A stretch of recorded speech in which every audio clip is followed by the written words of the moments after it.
see me again at the end of the presentation. Otherwise, you'll just be hearing me talk today. So,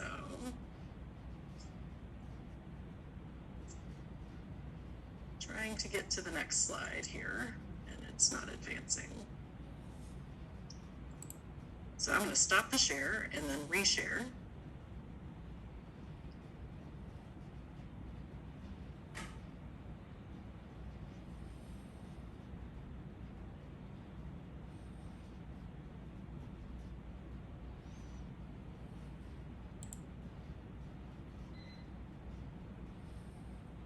So,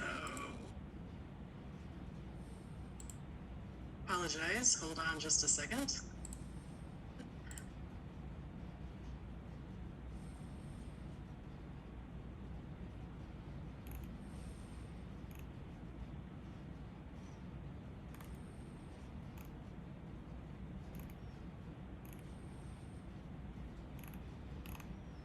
One more time here.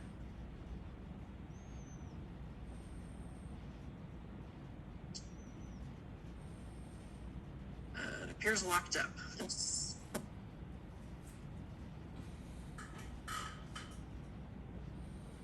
Maybe not. Hallelujah. Here we go. All right. Thank you for your patience. So again, my name is Susan Morgan. I am a horticulturist based just west of Denver, Colorado, and I welcome you to joining us today. When I first prepared for this presentation, I had a list of at least 200 plants. I have since whittled it down because I use a variety of different kinds of plants in the therapeutic garden programming that I offer to clients, and there's just so many to share. The real focus today is on the plants, and I have categorized them based on their sensory attributes, but you'll find that as I talk and we look, and from your own personal gardening experience, these plants will provide multisensory opportunities for engaging with participants. So just because I have it listed under the sense of sight, it doesn't mean that doesn't have any other valuable sensory engagement qualities. So bear with me on that. We focus on plants that engage the five senses in more ways than one. We use our senses to experience the world around us, in a time when people are experiencing Welsh schmerz, which is the German word for world weariness, or even biophobia, which is a very real thing that some people experience, which is a fear of nature. Therapeutic horticulture practitioners, which I assume that many of us joining us today are well positioned to introduce or reintroduce the outdoors to people through the garden. And the primary tool in our toolbox are the plants. And I want to share with you today a variety of some of my favorite plants. But first, before we get into that, I want to kind of briefly address the perspective that I come from when I'm doing the work that I do with clients. I really am moved by the theory, attention restoration theory, which outlines a concept called soft fascination, and how plants can provide us with the opportunity to explore the senses in a soft way that requires very little effort. It reduces the amount of mental fatigue, but leaves mental space for the reflection as we engage with the outdoor world. So whether it's watching a butterfly move from flower to flower, noticing the first flower buds in the spring, which we are just having our daffodils blooming here, so I'm really eager for each flower bud that appears outdoors in my garden. And we have the opportunity through a garden space to experience it passively, like we can see in the picture here. We're just nature viewing. It could be sitting in a botanical garden. This picture was taken during my time at the Dallas Arboretum in Dallas, Texas. Just sitting in the fern dell and looking out over the textural plants of the ferns and the Japanese maples here, or hearing the sound of a babbling brook right next to the bench.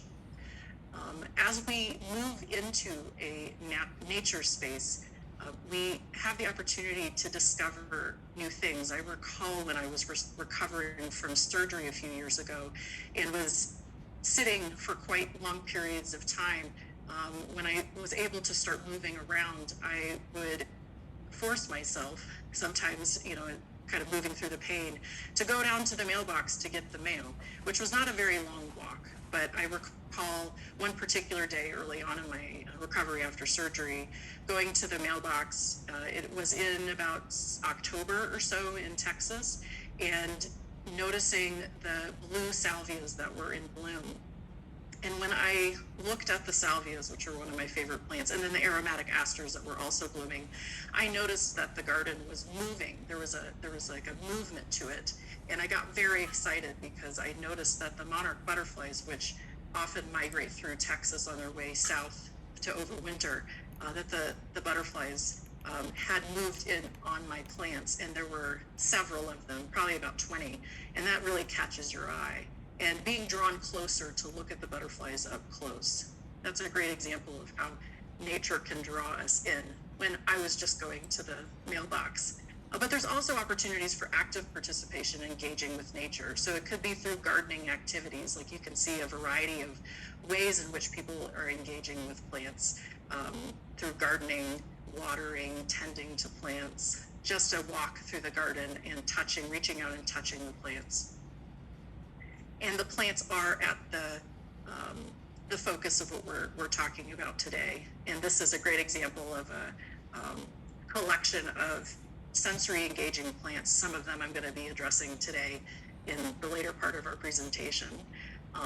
As we move forward on this, I want to share with you about the famous painter, Georgia O'Keeffe, who lived a good part of her life in New Mexico, where she was very inspired by the landscape and the sights that she saw there in her paintings. And what was really interesting, I visited the Georgia O'Keeffe Museum in New Mexico last year, and she had this really interesting way of helping her to start on her paintings, to find scenes or flowers or whatever her subject was to start painting. And so she was known to get index cards and carve out a hole in the index card, and that helped her to focus her perspective on whatever was the subject of her painting, whether it was a landscape scene or a flower up close. Here's a cheeky picture that somebody, a photographer friend of hers, took while they were on travel, where she's looking through the hole in Swiss cheese.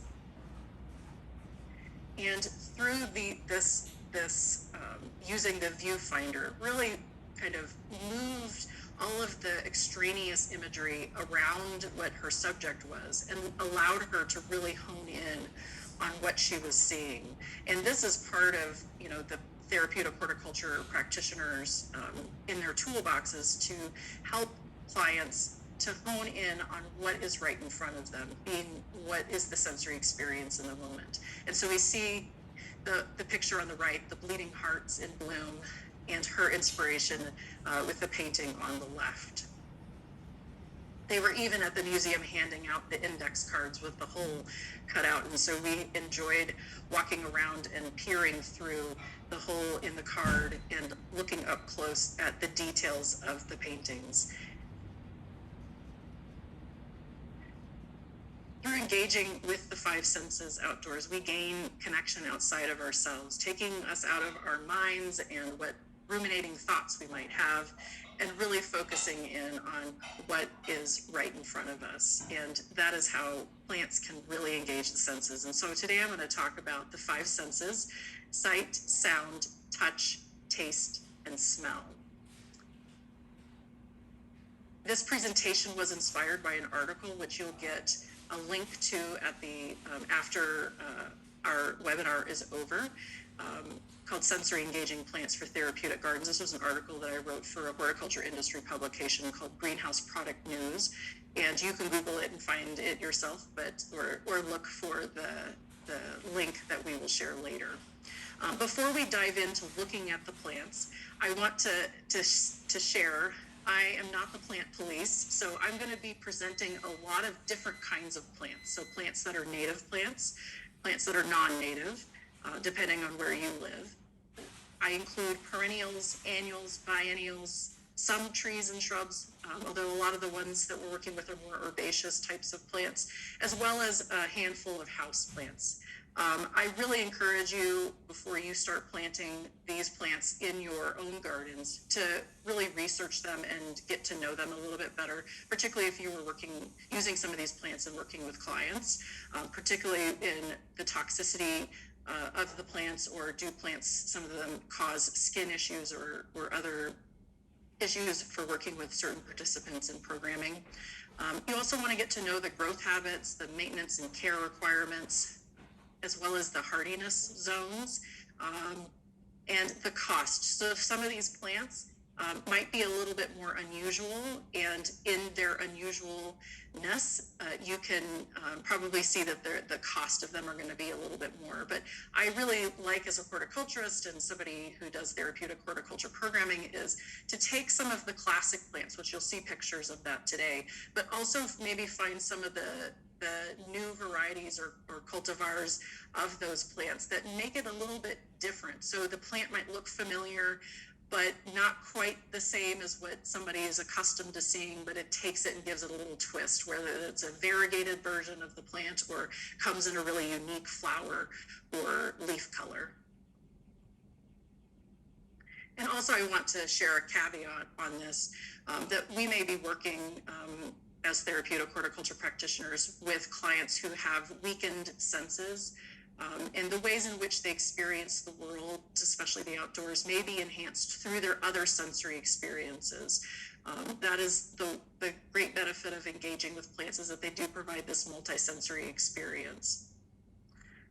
It's interesting, and I show these pictures of roses here as a great classic flower. Is probably the most well-known or recognized plant of the clients that I work with, aside from sunflowers, is that even with clients who may have lost or dulled senses of smell, that when you are given a rose stem, or you see a rose in bloom out in the garden, that you just can't help but lean in or hold the rose flower up to your nose and take a deep breath in, whether or not you can fully smell the aroma of that flower or not. There are the other sensory aspects to experiencing a rose. You feel the rigid, stiff stem. Perhaps you feel some of the prickly parts along the stem. I also love the folds and the soft textures of the petals as well. We're thinking about roses out in the garden and seeing the pollinators, the bees buzzing about. You think about when roses are in bloom, it's often feeling the full sun on your face, because these are plants that love to grow in full sun. Thinking about it's the summertime, so it's warm. You might feel the sweat rolling down your back on a hot summer day, and just getting lost in watching what the bees are doing, going from flower to flower. So you think about all of the senses that are engaged just by viewing and experiencing the roses. So let's dive right in. So we're going to start with the visual sense, the sense of sight. Through sight, we can gain connection to the landscape through the plants that are in it. So some plants have a familiarity to them. I mentioned earlier that I lived in Texas for several years, and one of the plants that always I think of in connection to having lived in Texas is the bluebonnet, which is in the lupine family. And every April, the bluebonnets would be in bloom. I would see fields of them, and even just kind of imagining myself immersing myself in a field of bluebonnets, the aroma that I smell in that situation. But if you're not muted already, if you will, please mute. But seeing how plants can connect us to the landscape, but also spark the cultural connections that we may have to certain plants, and may spark memories of the past. I think about taking my kids and setting them right in front of the flowers and having their baby pictures taken. But a cousin to the bluebonnet is another type of lupin. This is a more cultivated variety of lupins. in Vail, Colorado, and how this is a plant that's native to the mountains where I currently live, and seeing the variety of bloom colors that they come in. But it makes me think, reminisce of the past, and be in the moment of what I'm seeing, these gorgeous tall flowers.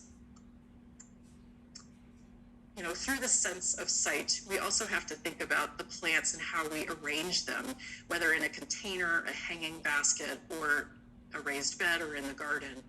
Thinking about combining plants together. This was a trough that I plant every year on my deck, and I have to think about the complementary colors, contrasting textures, and the variety of plant sizes. So I want plants that kind of trail over the edges of my container. I want some that are kind of that stair-step ladder to higher and higher levels of height in the container to make it more interesting. So here we use a variety of warm colors. You see the yellows and reds, and it doesn't really reflect in this picture here, but the kind of the more orangey colors of some of the petunias and million bells.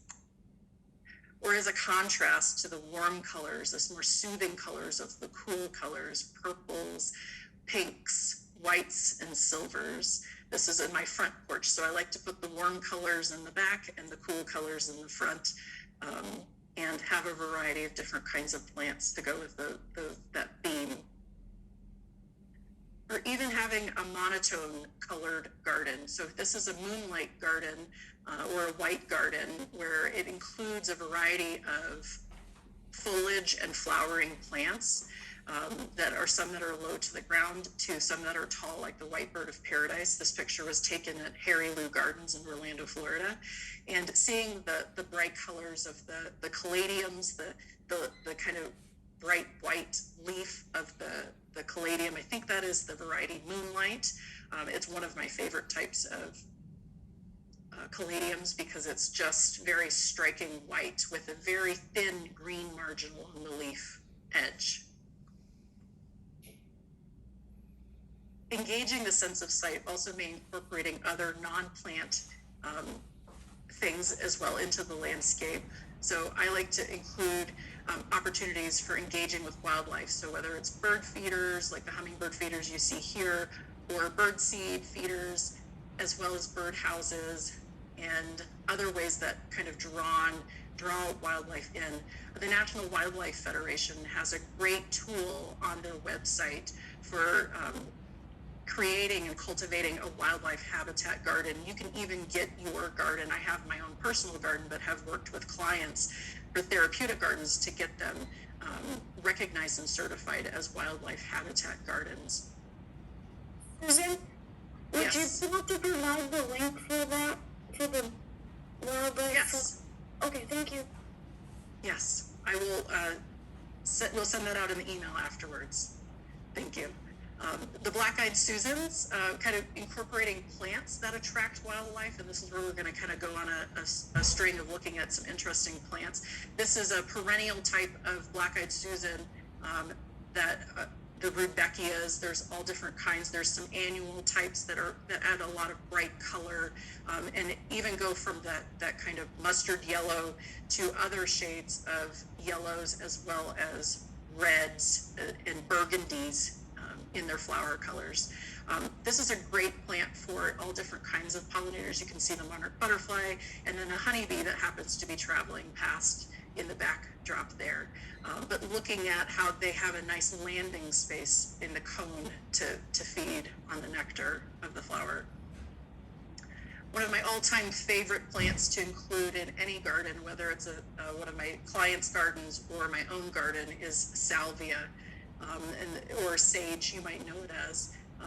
They are great nectar sources for a variety of pollinators. Some of my favorites include a type called Mystic Spires Blue, which is the blue, this is the best picture, but the blue flowering plant on the left, that depending on where you live, it can be what I call a hardy annual, so it might be marginal, meaning that it might come back.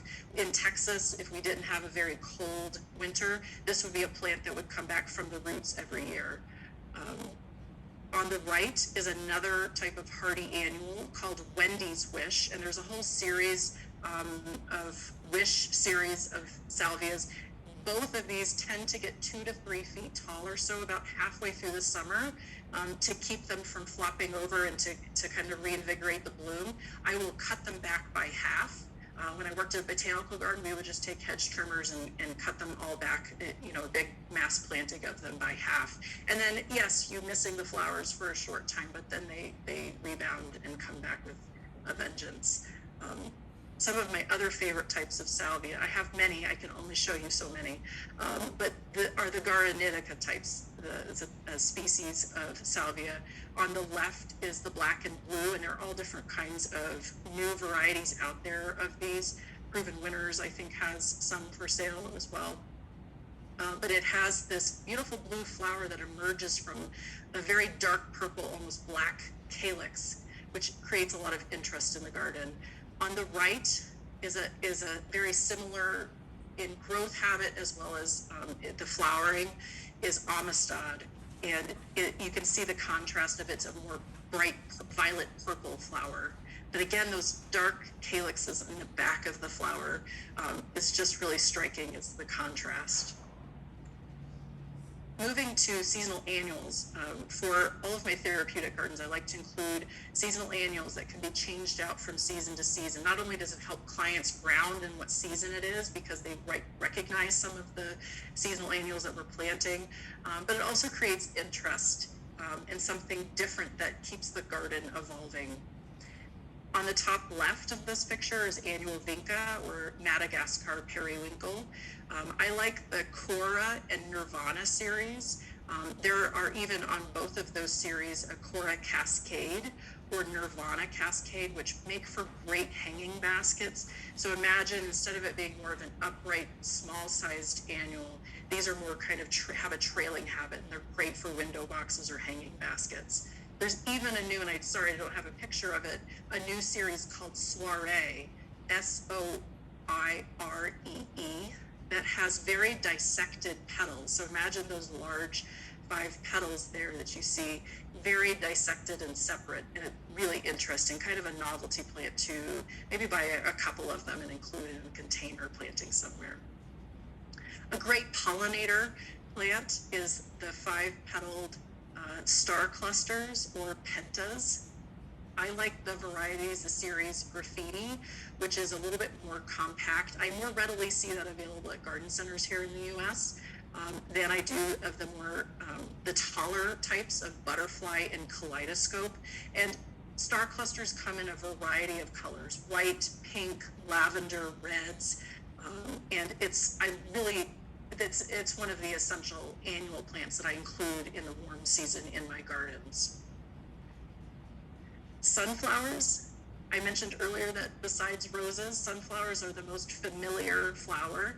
So I like to include them when I can. However, I don't always have, I work a lot in urban settings, so I don't always have garden spaces that I'm programming that can take the taller, kind of the mammoth Russian sunflowers. And so I like ones that are a little bit more compact. There is a new vegetative type that is a reblooming sunflower. So if you're trying to go on the cheaper side, have a lower budget, you can do sunflower seed succession planting. So what that means is starting in the summertime, after the threat of frost has passed, you can start sowing every 3 weeks or so a new set of seeds in the garden. So that extends the sunflower bloom time over the course of the warm season when sunflowers are in bloom. If you have a little bit more in your budget, you might want to invest in the variety that reblooms called Sunfinity. I've seen them for sale at some of the big box garden centers, so you should be able to find them. They're not usually for sale as a seed. They're usually for sale as a 1 gallon to 3 gallon pot. And it is another investment type of plant, but I really enjoy growing the Sunfinity sunflowers. If you are wanting to branch out from sunflowers, I would encourage you to plant Mexican sunflowers, or Tithonia. This is an annual plant that has been around for a long time, and there is two varieties that I think if plant breeders were to work with a new plant that is drought tolerant and heat tolerant, would be the Mexican sunflowers. But I haven't seen any new varieties coming out lately. So there's Torch, which is a 6-foot tall one. So imagine standing in the garden and looking up at the beautiful orange-red flowers. Fiesta del Sol, which I find seed for sale a lot in garden centers. Fiesta del Sol is a more compact type that's about 3 feet tall. What I will say about Mexican sunflowers, I remember visiting a friend's garden in the late summer, and she had just as equally as many butterflies as hummingbirds all over these plants. And she had just scattered seed that she'd collected from previous years all throughout her garden. And so it was just a haven for pollinators. And speaking of pollinators, you want to not just have opportunities for nectar sources for pollinators, you want to create planting opportunities for host plants for the young of these pollinators. So dill is this is the best picture of the dill plant, but what I love about dill and bronze fennel is the texture that they provide in the landscape.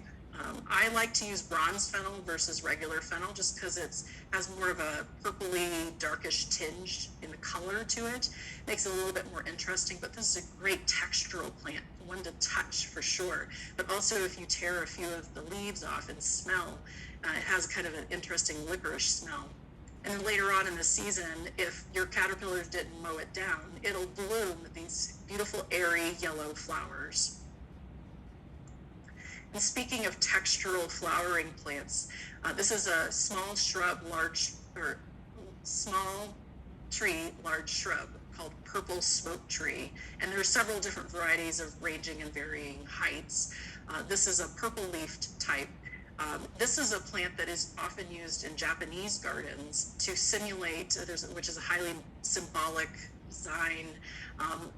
Smoke trees are used to evoke a kind of a feeling of the fog or the mist in the higher elevations in the mountains. So if you think about imagining a Japanese garden and seeing those berms, which are intended to symbolize mountains, that you would have purple smoke trees planted, it kind of helps to create that mist that I even see outside my window on a lot of mornings.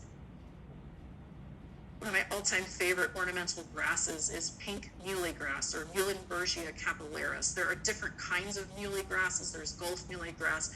I especially love the pink muley grass. This was a great drought-tolerant ornamental grass that you can plant in mass or grow kind of one-off scattered throughout a perennial border.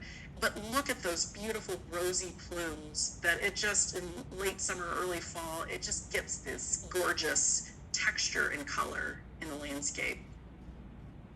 I'm not giving you too much about the hardiness and the growth habits of these. This is, again, kind of the research that I would encourage you to do if some of these plants strike your fancy.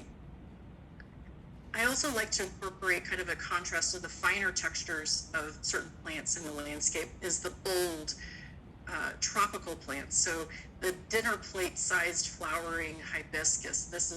There are different kinds. I especially love species Hibiscus mosquetos and Hibiscus coccineus, which is Texas star hibiscus. They can grow on land, or they can be even marginal plants growing along the edge of a pond. So they can also make great aquatic plants. But it's fun to have clients hold one of these large dinner plate sized flowers next to their heads and kind of remark in awe about the contrast of the size of the flower in comparison to their own head. Going on a much smaller scale is a plant that is very familiar to a lot of my elder clients, petunias. And there's a lot of really interesting breeding going on with petunias nowadays. This is a really gorgeous speckled flowering type called Night Sky. There's a whole skies series this is one of my favorites, Night Sky, where it's a deep purple color with the white speckles. But there's kind of more faded purple colors in the different parts, the different members of that series. of petunia. I also love kind of some of the more collector types where you have the dark purple, almost black flowering ones. This is black mamba petunia on the left, and a ruffled double flowering type midnight gold petunia on the right. And I will say that these two petunias often get questions whenever I include them in a container garden, because they're a little bit more unusual. They're probably a little bit more expensive. So you might want to invest in one or two to include in a container planting and see how your clients respond to them. As a contrast to that particular type of annual plant, I like to use leafy, colorful plants. Great example is coleus. There are many different kinds of coleus. Coleus is fun to propagate with some of the varieties that you can propagate. This is a series called Main Street, where they come in a variety of foliage colors. I like the larger leafed types like you see here, can tolerate the sun, or the more narrow strap leaf types. This is from a series from the company Hort Couture called Under the Sea. And I would recommend, if you make a note of that Under the Sea coleus series, to Google that and see all the different types of really interesting shaped leaves that are in that series. And again, through all of this, we're kind of cultivating interest in the garden and something interesting to look at.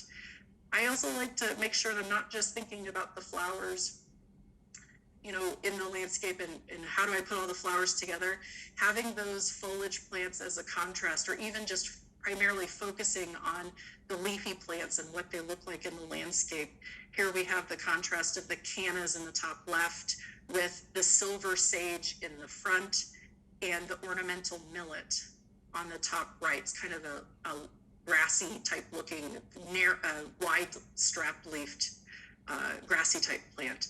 A good alternative for that in some areas that can overwinter is princess grass, which is a type of pennisetum or fountain grass. Houseplants.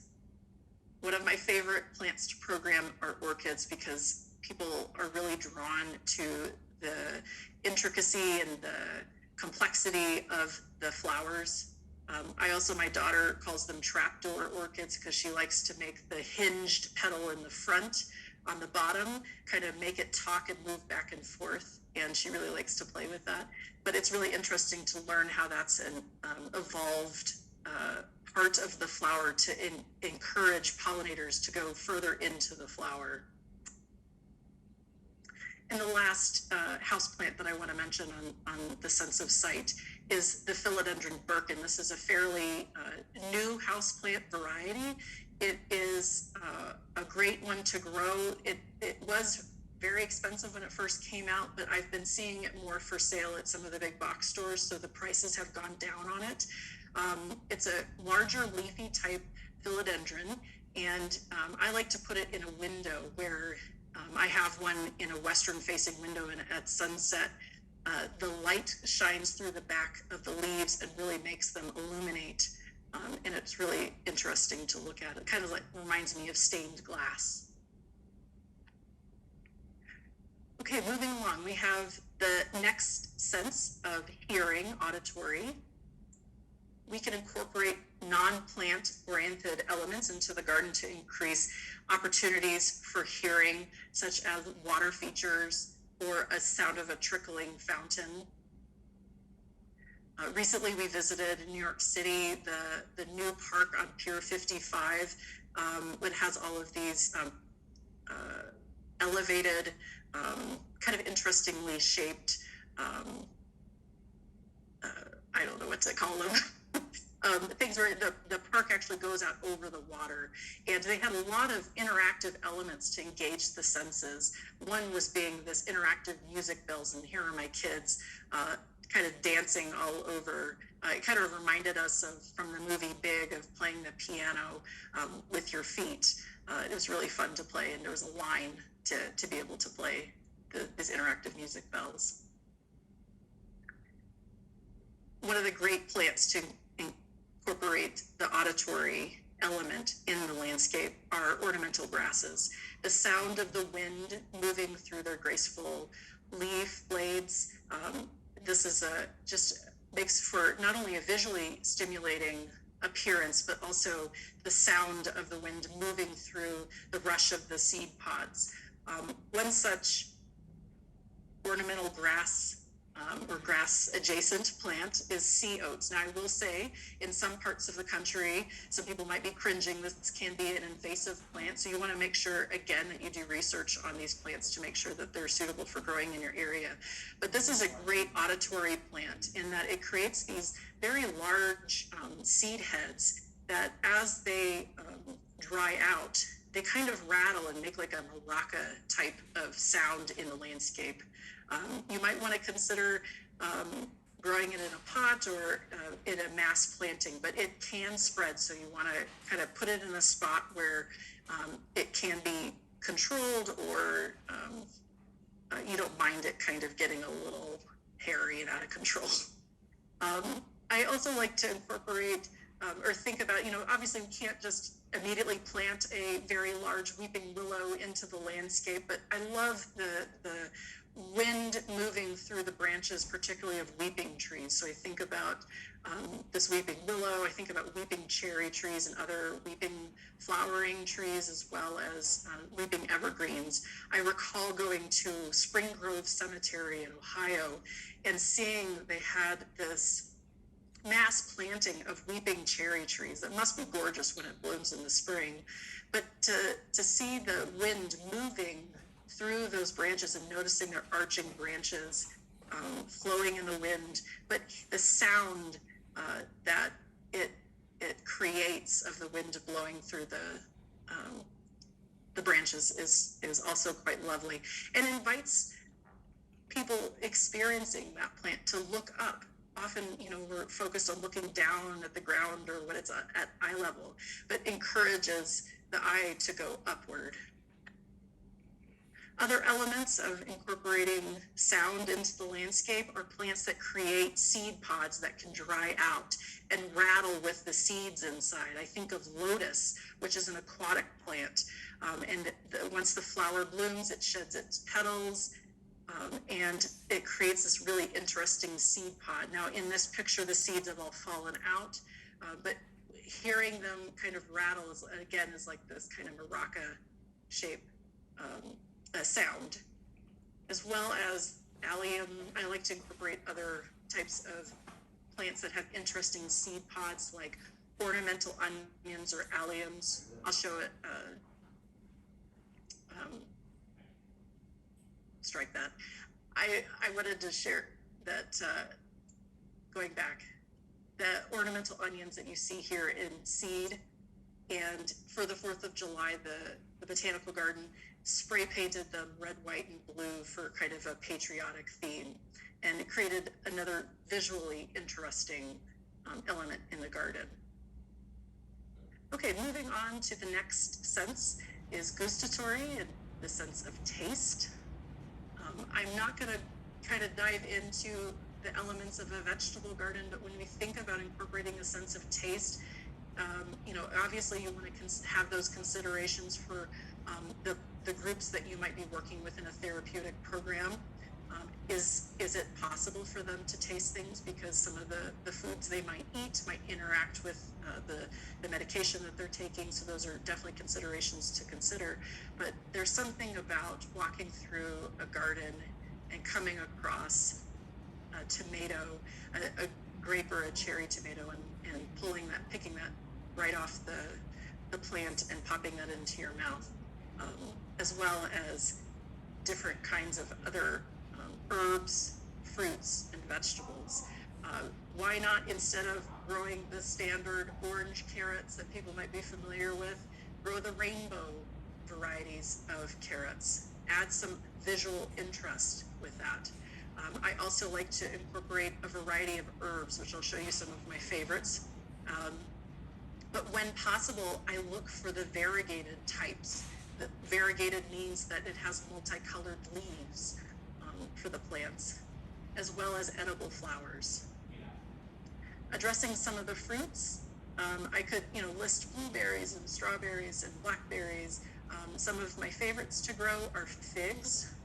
Figs have, not only can you pluck the fruit off, and those are really kind of interesting flavors to sample, but they have really interesting shaped leaves, large leaves that create a visual interest when the plant is not fruiting, as well as citrus. I think about the fragrance of the flowers when they first emerge, but also the fruit that you can pluck off. Now, you might live in an area that you have to bring the citrus plant indoors for the winter before bringing it back out for the summer.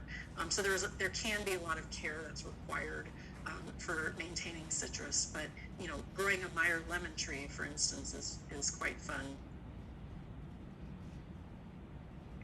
Herbs that I like to include. Again, I look for the variety of different kinds of sages. For this example here, we see the kind of more traditional purple-leafed sage, but there's also the tricolor sage that has the green, creamy, white, and purple color in the bottom right-hand corner. And then there's a yellow chartreuse green with a kind of a darker green leafed type. So there are different varieties within just that particular group of plants. Rosemary, I like the upright ones. I love the fragrance that rosemary provides when you run your hand over the leaves, and it's definitely a scent that lingers after you've touched it. I like to use it in cooking elements for use the stems as kebabs and other cooking opportunities. I really like the trailing types, the ones that kind of can hang over the edge of a pot or a wall as well. Basil, want to include that as well. The Genovese, the sweet basil, is a great one that's used for a lot of culinary purposes, but there's also many other types of basils. There's different lemon basil, lime basil, purple leafed basil, Thai basil. One that is a particular favorite. I don't ever see it for sale by seed. I see it for sale in a pot with vegetatively grown. Is Pesto perpetua. This is a variegated type of basil. It can also have great culinary uses. To me, it tastes just like the regular sweet basil. This is one that I have to look harder for in order to find and incorporate into the garden. But it's definitely one that I invite people to reach out and touch and have that very distinctive basil scent.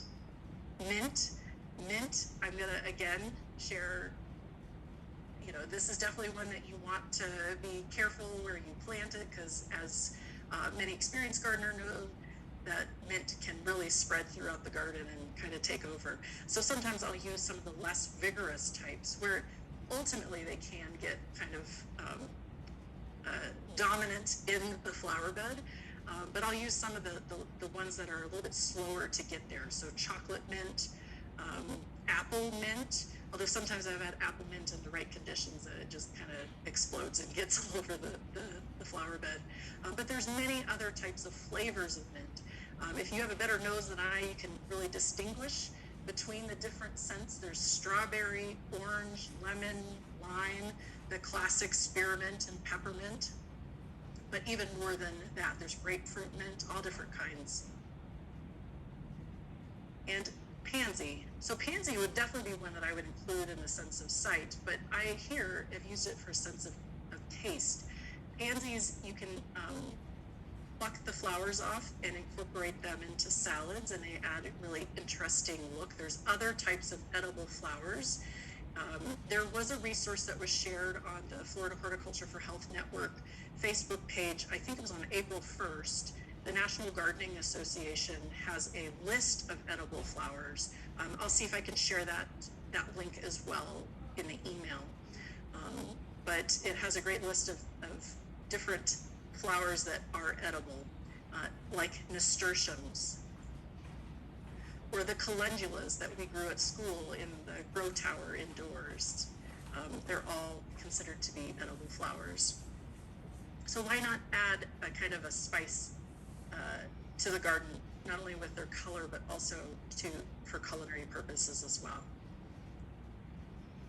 Okay, moving on to the next sense of touch, tactile sense. This is a great way to engage people, particularly who are hesitant to engage with nature. Sometimes I'll bring plants in, and clients may not want to engage with the plants. And so if I can invite them to just touch a single leaf or a plant, this is a great way to start to kind of break down those walls or barriers that might prevent a client from engaging with the plant through their sense of touch, particularly if I bring something soft, which I'll show you some of my favorite soft touch plants. One of the most well-known for having kind of an instantaneous response to touch is the sensitive plant, which is a type of mimosa. You might be familiar with the tall mimosa trees. And if you look close, you'll notice a similarity between the leaf structures.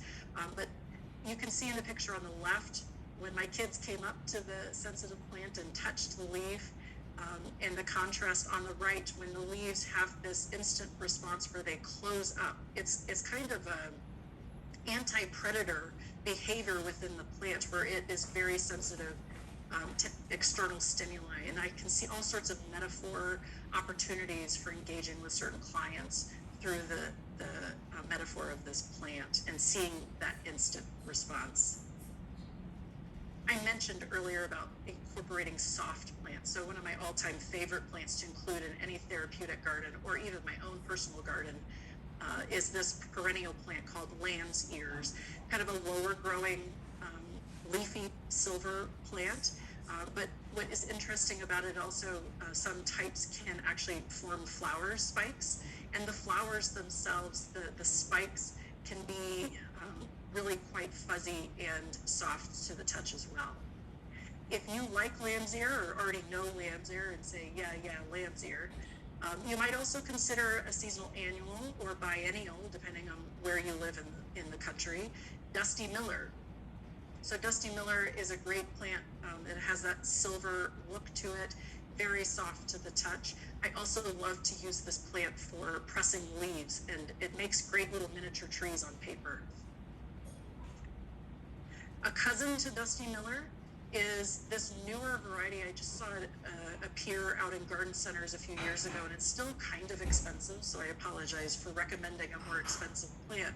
But Angel Wings Senecio, the picture really doesn't do it justice. It really glows in the evening and has this very bright white color to it, with silver, but the texture of it as well, when you touch it, is very soft, leafy plant.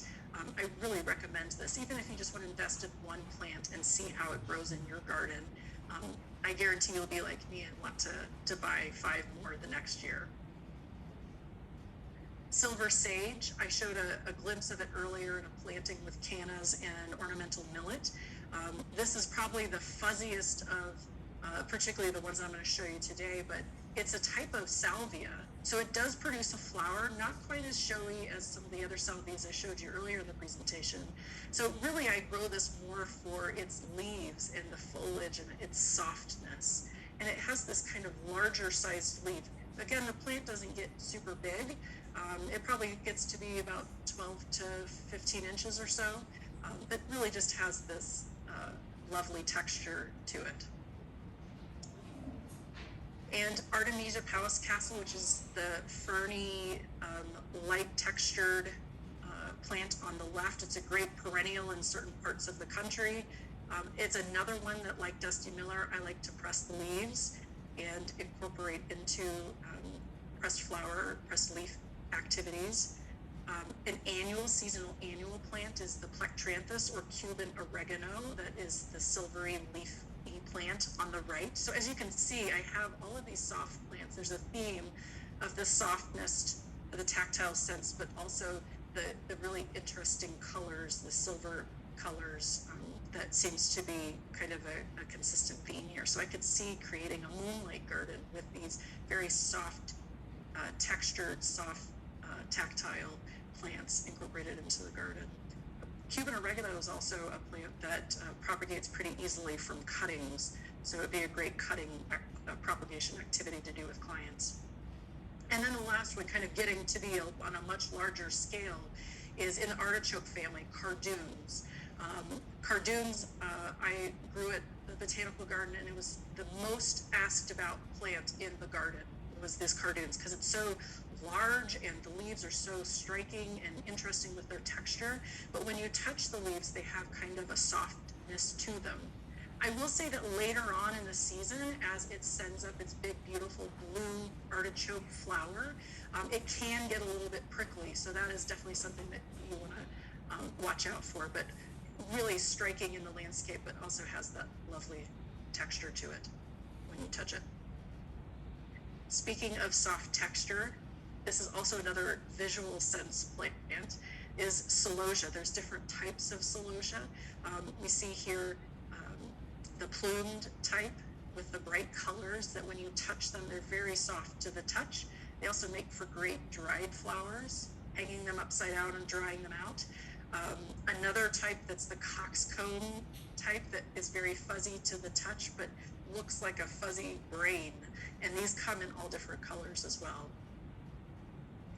As a contrast to the soft texture, think about straw flowers.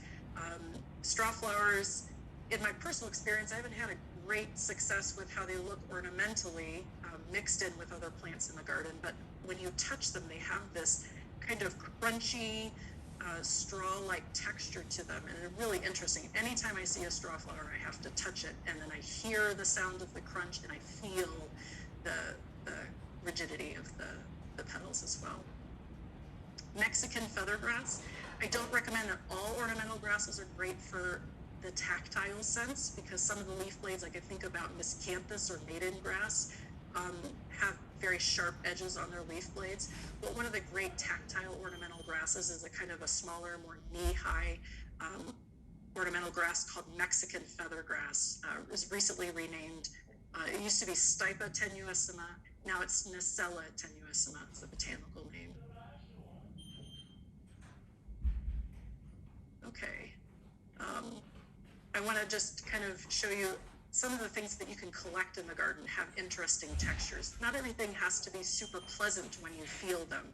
Some of them, like I think about the sweet gumballs or the dried out magnolia spent seed pods, or acorns of different sizes, pine cones, egg gourds, which have their seeds that rattle inside, pumpkin seeds, provide a really interesting tactile exploration, particularly later into fall and winter, to explore all the sensory aspects of these.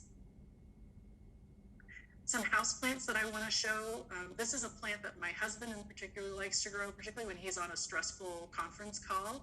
He has one of these panda plants. It's a type of kalanchoe that he will actually sit and pet the fuzzy little leaves. It's one of the great succulents that grows as a houseplant. I have not had success with some succulents, but this is one that I've had a lot of success with clients growing as houseplants.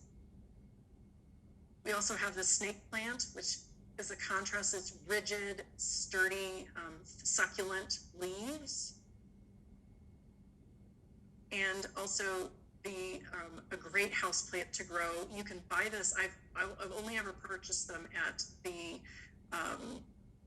pet store, kind of in the aquarium section. Is an aquatic plant. It does grow better if it's in running water in a tank, but I have it in a clear glass vase just next to my kitchen sink, and I've had them for several years. This is a great plant petting zoo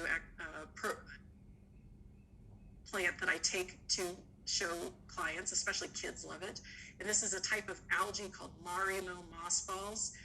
I will say that you want to make sure that it's sustainably harvested. There was some reports of Marimo having coming with critters mixed in, so you want to make sure that you're buying licensed or certified Marimo mossballs. Okay, I see the time, so I want to kind of keep moving along here and kind of wrap up with our last sense of smell, or the olfactory sense. Leaning in to the different flowers. There's something about holding a flower up to your nose, or reaching down and running your hands over the leaves of different plants that have lovely scents or perhaps not so lovely scents. One of my favorites all time is lavender. I could have incorporated this into other multisensory plant lists as well. I particularly like the Phenomenal. It's a fairly new variety of lavender. Its bloom is just a lot better than some of the old standard varieties of lavender. It just really has that color power that I really like. Another one that's a little bit more tolerant of heavy watering is Goodwin Creek. It has a different kind of leaf to it. Fern leaf lavender, which is annual type of lavender. I've never had it come back as a perennial. And then a variegated type, which I really encourage you, I don't have a picture of it, to look up, called Platinum Blonde. Chocolate Cosmos, which does emit a fragrance of kind of a chocolatey smell, or the grape smell or the grape color of the heliotrope. You be the judge on the fragrance of marigolds, but it's a very distinctive, recognizable plant, especially for my older clients. It has kind of a interesting smell. Some people are fans of it. Some people are not fans of it. Some people are kind of indifferent to it.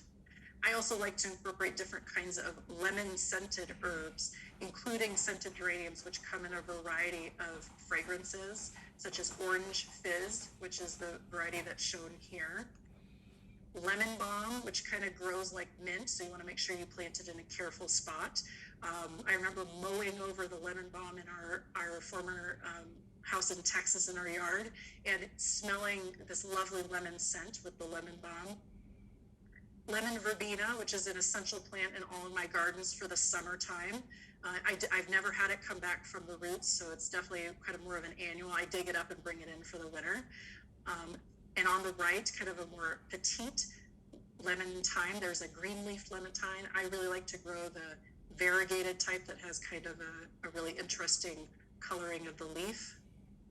Pineapple sage, which is also called hummingbird sage, because when it has, in the late summer into fall, when it blooms, these bright red, scarlet red flowers, the hummingbirds really enjoy it.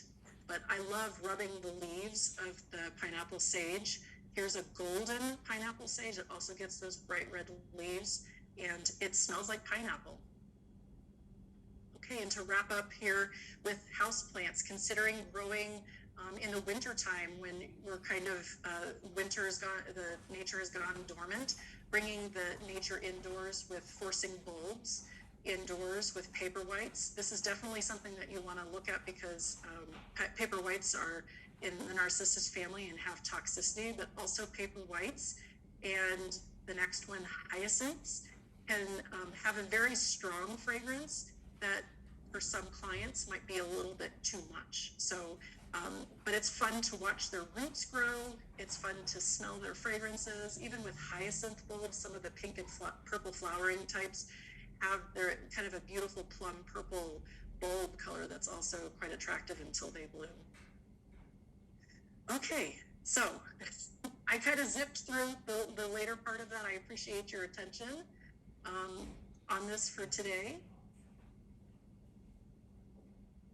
I will open it to questions, but we are kind of right at that time to wrap up. So yeah, if you have some questions, if you could put them in the chat box, that would be great. I know some of you may need to skedoodle, but if you have some time and can hang around and listen to some questions, that would be great. Susan, thank you so much. That was amazing. It was just even wonderful to look at those pictures. It was calming for me. I've had a sort of a stressful morning, so that was really great. Thank you. And I know there have been several questions about whether they could get some of the resources and we're sharing some of those in the chat box. So yes. Here's a question for you. So do you like to mix textures in your gardens? So like the harder plants in addition to the softer plants like lamb's ear, or do you prefer to keep soft with soft? Oh, I think it makes it more interesting if you mix a variety of things together, where you have the big, bold, leafy tropicals contrasting with the finer textures of grasses. I included the bronze fennel in there. Just having the variety of textures. I've even had where I noticed that my garden was primarily full of textural plants versus being focused on the flowering plants. So often a lot of people focus on the flowers, but I like to include the leafy plants and the variation of the texture. So I would really encourage you to play around with that. Sometimes you're not so sure how it's going to work out, but it's fun to just experiment. That's what gardening is all about. And as practitioners, it's really important to encourage clients to branch out with new things as well. Yep, and I think it kind of keeps our work more fun and interesting as well as we experiment. We never know everything. I just want to say that Jan Lane said that Under the Sea Coleus, that you introduced that series, she says it's a big hit with the patients in their stroke rehab program.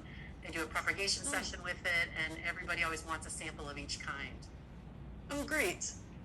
Thanks, Jan.